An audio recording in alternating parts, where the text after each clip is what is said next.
அன்பே சிவம் மனமே குரு என்றுணர்த்திய குருவே போற்றி.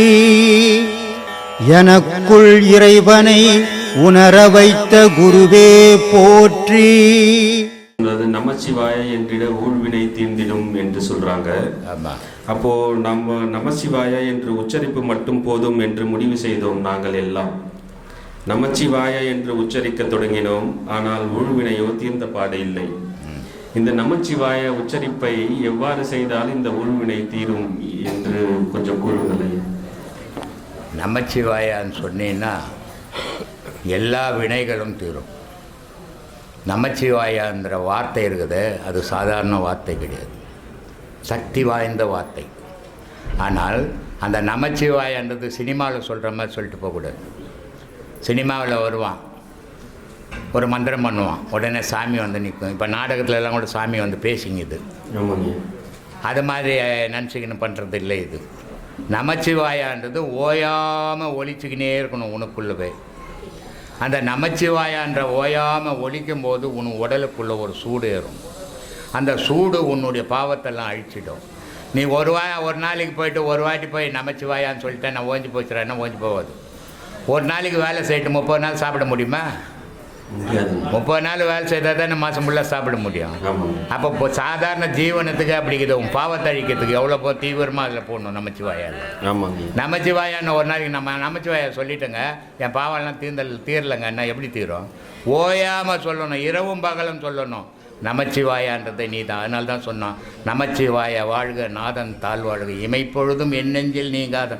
இமை நான் கண்ணு சிப்பிட்ட நேரம் கூட அதை விடக்கூடாதுறான். கண்ணு அப்படி மூடி திறக்குது பாரு, அந்த நிமிஷம் கூட அதை மறக்கக்கூடாதுன்றான். ஆனால் நம்ம ஒரு முறை சொல்லி போயிட்டு வாமா பொண்டாட்டி வாமா பொல்புங்கள அப்படின்னு சொல்லிட்டு பீச்சுக்கு கூட்டுன்னு போனால் நமச்சிவாயா எங்கே தீக்கும். அதனால் நமச்சிவாயான்றதே நீ தான். நான்னா மண், மான்னா தண்ணி, சீனா நெருப்பு, பான்னா காற்று, யானா ஆகாயம். அப்போ 5 பஞ்சபூதமாகவும் நீ இருக்கிற.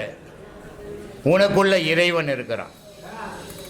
இந்த இறைவனை நீ ஓயாமல் துதிச்சின்னா உன் பாவங்கள்லாம் அழிஞ்சு போயிடும். ஆனால் நீ தான் துதிக்கிறது இல்லையே. ஒரு முறை சொல்லிட்டீங்கன்னா மற்ற முறை உன்னுடைய செயலுக்கு போயிடுற.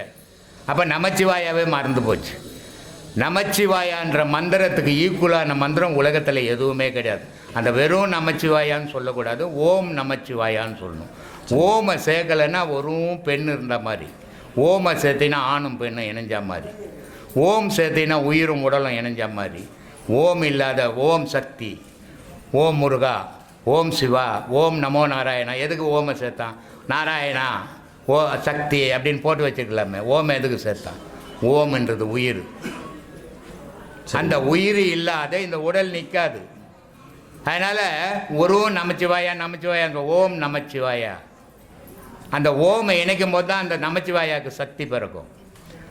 உயிர் உள்ளே இருக்கிறதால தான் இந்த உடலுக்கு சக்தி. நீ உன்னால் நடக்க முடியுது, உன்னால் ஓட முடியுது, உன்னால் எல்லாம் செயலும் செய்ய முடியுது. உயிர் இல்லைன்னா படுக்க தான் ஆகிடும்.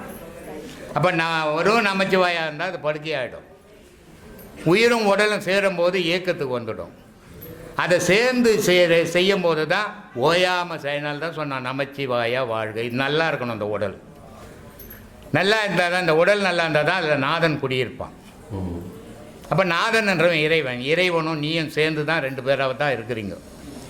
அதனால் நமச்சிவாயா வாழ்க நாதன் தாழ்வாழ்க இமைப்பொழுதும் என் நெஞ்சில் நீங்காதான் வாழ்க கோகழி ஆண்ட குருமணி தாழ்வாழ்கன்னா. இப்போ நிறைய இடத்துல போய் போடுறாங்க, புக்கில் போடுறாங்க, கோகழி ஆண்ட குரு மனிதன்றாங்க. குரு மனிதன் இல்லை, கோகழி ஆண்ட குருமணி. குருமணின்னா கண்மணி. இந்த கண்மணி தான் மனிதனுக்கு குருவாக நிற்குது. இதில் தான் கடவுளுடைய இயக்கம் விந்து இருக்குது. டாக்டர்கிட்ட போனீங்கன்னா கண்ணை திறந்து பாப்பா இவர் பிழைக்காத பிழைக்காத பிழைப்பாரான்ட்டு. அப்போ அதில் இருக்கிற அந்த சூட்சம விந்து இல்லைன்னு சொன்னால் தேராது எத்தனை போயிட்டு வீட்டுக்குன்னுவான். அப்போ கண்ணில் குருமணியாக கடவுள் நிற்கிறான் அப்படின்றதால் சொன்னான் குருமணி தாழ்வாழ்கன்னு. இவன் குரு மனிதன் தாழ்வாழ்கன்றான். தப்பு தப்பாக எழுதினுக்கிறாங்க, தப்பு தப்பாக பேசுங்கிறாங்க. என்ன பண்ணுறது?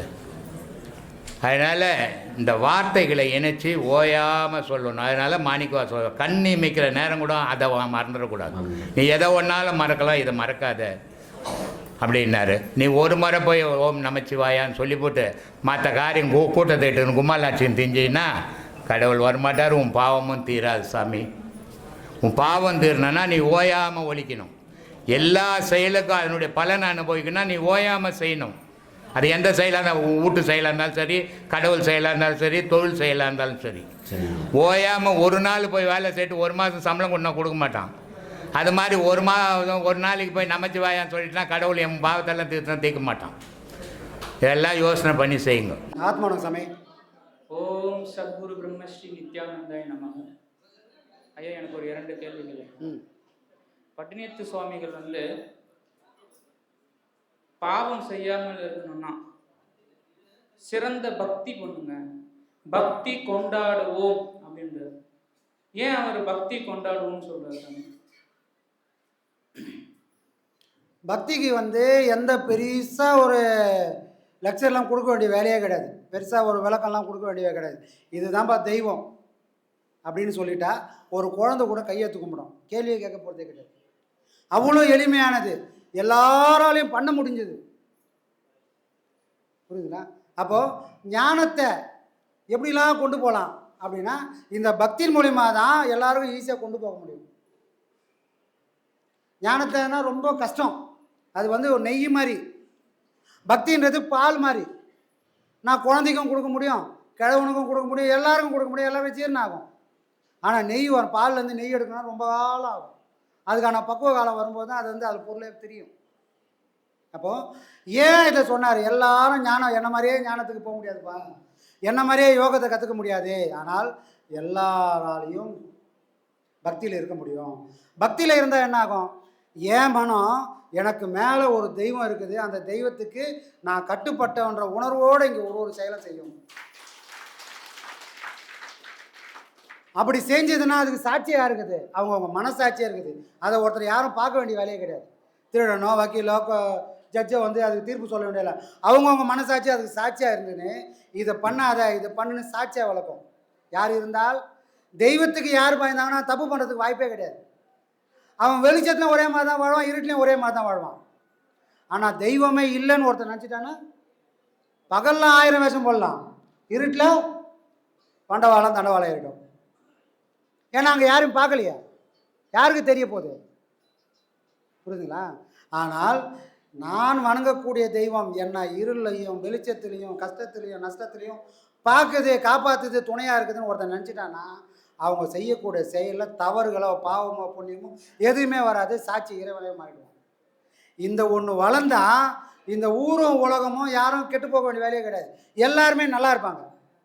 அந்த ஒரு காரணத்துக்காக தான் அவ்வளோ பெரிய ஞானி எல்லாம் ஞானத்துக்கு வாங்க இறைவன் அடைங்க நாங்கள் சொல்லாமல் பக்தியை கொண்டாடுங்க, அது எல்லாருக்கும் ஈஸியாக இருக்கும். அந்த பக்தியை யார் மனசு ஏற்றுக்குச்சோ, ஆனால் பக்தின்றது சாதாரண விஷயம் இல்லை சாமி. எல்லாரும் பக்தி கோயிலுக்கு போய் கும்பிட்டு வருவாங்க. ஆனால் யாரோ சரணாகதி அடைஞ்சாங்கன்னா யாரும் சரணாகதி இறைவன் அடைஞ்சதே கிடையாது. இப்போ லாஸ்ட் என்ன சாமி வந்தது? வைகுண்ட ஏகாதசியா? எல்லாரும் சொர்க்கவாசல்லாம் போய் வந்துட்டாங்க. அன்றைக்கி ஒரு நாள் கவுச்சி சாப்பிடல, போய் வந்துட்டு மறுநாள் என்ன பண்ணாங்க? வழக்கம் போல் எல்லாத்தையும் பண்ணிட்டாங்க. இப்போ கடவுள் கூட இருக்கிறாரா? இந்த மாதிரி பக்தி பண்ணால் அதுக்கு பேர் பக்தி இல்லைப்பா. உன்னை நீ கடவுள்கிட்ட ஒப்படைச்சிடு, கடவுளுக்கு இதுதான் பிடிக்கும் அப்படின்னா உன் வாழ்க்கையில் அதை தான் நீ ஏற்றுட்டு போகணும். எல்லா ஞாயின்மார்களும் யாரும் யோகம் பண்ணல, ஞானம் பண்ணல. ஆனால் எல்லா ஞாயின்மார்களும் பக்தி பண்ணியிருக்கிறாங்க. யாரும் ஆட்டை வெட்டிக்கிறாங்களா, கோயை வெட்டிக்கிறாங்களா அப்படின்னா யாரும் அந்த வேலையை பண்ணவே இல்லை. எல்லாரும் சைவத்தை விடாப்படியாக பிடிச்சிட்டாங்க. காரணம் என்ன? இறைவனை கொடுக்கணும்னா சுத்த பத்தமாக இருக்கணும், இறைவனுக்கு படைக்கக்கூடிய எல்லாமே சுத்தமாக இருக்கணும் அப்படின்னு இருந்ததோட விளைவு. அப்போ பக்தி என்ன ஆகும்? வெறும் சாமி கும்பிட்றது மட்டும் பக்தி இல்லை, என்னையே மாற்றி காட்டுறது பக்தி. இது முடிவில் என்ன ஆகும்? சரணாகதி கொண்டு போயிடும். ஒவ்வொரு நீங்கள் எவ்வளோ பெரிய ஞானத்தை அடைஞ்சு ஞான நிலை போனால் கூட முடிவான நிலையில் சரணாகதி அடையலைன்னு சொன்னால் அந்த ஞானமும் கைவிட்டுடும். அதனால தான் ஐயா என்ன பண்ணார்? எல்லாத்தையும் அவர் தான் பண்ணார். ஆனால் எதுவுமே நான் இல்லைன்னாரு. எல்லாம் இறைவன்பா, இங்கே நான் ஒன்றுமே இல்லைன்னு இவ்வொரு உழைப்பால் அடைஞ்ச ஞானத்தை கூட தனது இல்லைன்னு இறைவன்கிட்ட சரணாகதி அடைஞ்சிட்டாரு. அதனால தான் அவரால் ஜீவமுக்தி அடைய முடிஞ்சுது. அதனால தான் அவரை இறைவனால் காண முடிஞ்சுது. அப்போ நீ ஞானம் நோக்கி போனால் கூட சரணாகதி அடையணும். இங்கே எந்துன்னு ஒன்றும் இல்லை, நானுன்ற ஒன்றும் இல்லை அப்படின்ற அளவுக்கு பக்குவம் வரணும். பக்தியில் இருந்தாலும் ஞானத்தை அடைய முடியும் இந்த பக்குவம் இருந்தால். ஆனால் எல்லாருக்கும் அது சாத்தியம் இல்லை. எல்லாருக்கும் அது சாத்தியம் இல்லைன்றதுனால தான் யோகத்தை எல்லாருக்கும் சொல்லி கொடுக்குறாங்க. உன்னோட முயற்சியிலேயாவது இந்த பக்குவத்தை நீ கொண்டு வந்துரு அப்படின்றதுக்காக முயற்சி யாருக்கெல்லாம் இருக்குதோ அவங்களுக்கு யோகம் வேணும். இப்படின்னு தனித்தனியாக பிரித்து வச்சுக்கிறாங்க. சாமி காஞ்சி சங்கராச்சாரியருக்கு ஒரு பாட்டு ஒன்று. ஆமாம். விழி கிடைக்குமா அபய கரம் கிடைக்குமா என் குருநாதன் சரணத்தில் நிழல் கிடைக்குமா. இது நம்ம சத்குருவும் பொருந்தும். ஆமாம். எப்படி இந்த நம் சத்குரு நித்யானந்த சுவாமியினுடைய அருள் விழியும் கடைக்கண் பார்வையும் அவர் கரங்களும் அவருடைய சரணாகதி அடையணும்னா சீடர்களாகிய நாம் எப்படி இருக்கணும்? தொடர்ந்து விடுபடாமல் இருக்கணும். எந்த நிலையில் இருந்தால் நம் சத்குரு நித்யானந்தனுடைய பாதத்தில் சரணாகதி அடைய முடியும்? இப்போ சொன்னோம் இல்லையா, பக்தியில் இருக்கிறவங்க குரு தேவை கிடையாது. ஆனால் ஞானத்துக்கு போகணும், யோகா பாதைக்கு போகணும்னா கண்டிப்பாக ஒரு குரு வேணும்.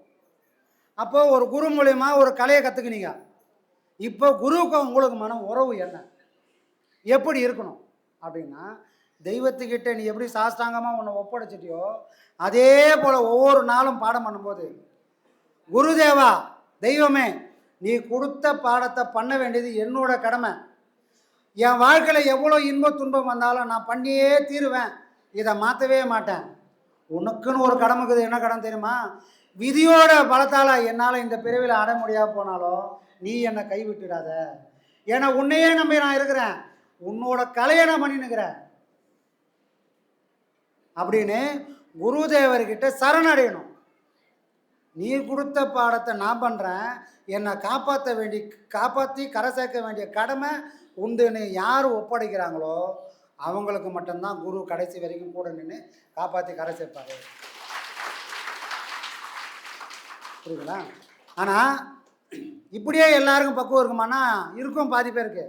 ஆனால் ஒரு சிலருக்கு வேறு மாதிரி கூட இருக்கும். குருக்கிட்டேருந்தே எல்லாத்தையும் வாங்கி என் பாக்கெட்டில் வச்சுக்கினேன். இப்போ குருவும் நானும் எடை போட்டு பார்த்தோம்னா ஒரே தராசில் இருப்போம் அப்படின்னு மயக்கத்தில் இருக்கிற ஆள்லாம் இருக்கிறான். அவருக்கு தெரிஞ்ச கலையெல்லாம் எனக்கு கற்றுக் கொடுத்துட்டாரு. இந்த ஆசிரமத்தில் இவ்வளோ தான் பாடம் அப்படின்னு சொல்லிட்டாரு. அப்போ அவ்வளோ பாடத்தையும் நானும் வாங்கிட்டேன். இப்போ நானும் அவரும் ஒன்றானா எந்த காலத்திலும் ஒன்றாக முடியாது. குருவாகவே தான் இருப்பார் கடைசி வரைக்கும். சீடன் கடைசி வரைக்கும் சீடனாகவே தான் இருப்பான். இந்த சீட முக்தி ஆகணும்னா குருவை எப்பவுமே நினச்சிக்கின்னு இருக்கணும். குருவை என்னைக்கு சீடன் மறந்தானோ அன்னைக்கு அந்த கலை சீடனை மறந்துடும். இது ஏதோ சீடன் பண்ணுற விஷயம் இல்லை, இது கலை உனக்கு அது கொடுப்பனை கொடுக்கும். அப்போது நீ யார் கூட உறவாடுற அப்படின்னு சொன்னால் உன் கலை கூட நீ உறவாடுற. கலை யாருக்கு சொந்தம்? குருவுக்கு சொந்தம். நீ கலையை மறக்க மாட்ட, ஏன்னா அது காரியத்தோடு அதை பயன்படுத்தினுக்கிற. குருவை மறந்துட்டியே. குருவை மறந்த உடனே கலை என்ன பண்ணா? எங்கள் அப்பனை நீ மறந்துட்ட, உன்னை நான் மறக்க போகிறேன். கலை கை விட்டுணும். அதோட விளைவு என்னாகும்? எல்லாத்தையும் கற்றுப்ப. சண்டை வரும்போது எந்த அஸ்திரமும் வேலை செய்யாது. யார் மாதிரி? கர்ணன் மாதிரி இருக்கும். எல்லாம் இங்கே இருக்கும், அம்பு போகாது. புரியுதுங்களா? அப்போ எப்படி இருக்கணும் அப்படின்னா சாஸ்தாங்கமாக விழுந்துடணும் காலில். இந்த பிறவியை இந்த இந்த ஊன் உடம்புக்கு இந்த உயிரை கரை சேர்க்க வேண்டியது உன் கடமைப்பா. எனக்கு யோகியதை இல்லாத போயிருக்கலாம், எப்படியால என்னால் பாடம் பண்ண முடியாத சூழ்நிலை வரலாம், எனக்கு அந்த தகுதி கூட இல்லாமல் போயிடலாம். ஆனால் உன்னை நம்பி நான் வந்துட்டேன், என்னை காப்பாற்ற வேண்டியது உன்னோட கடமை அப்படின்னு நான் பிடிச்சிட்டா அவர் என்ன பண்ணுவார் தெரியுமா? எப்பா என்னால் காப்பாற்ற முடியாமல் கூட போகலாம், என்னை நம்பி இவன் வந்துட்டான், கொஞ்சம் அவனை காப்பாற்றி விடுன்னு யார்கிட்ட அவர் சொல்லுவார்? அவர் யார் கூட உறவாராரோ அவர்கிட்ட அவர் சொல்லி நமக்கு ரெக்கமெண்ட் கொடுப்பார். புரியுதுங்களா? இந்த உறவு முக்கியம். குரு சிஷ்ய பாவனை ரொம்ப முக்கியம். இந்த உறவு இல்லைன்னா நீ 1000 காலம் தவம் பண்ணாலும் அந்த தவத்தோட பலன் நமக்கு வந்து சேரவே சேராது. புரியுதுங்களா? அதுதான் விஷயம். ஆத்மா நம் சத்குருநாதர்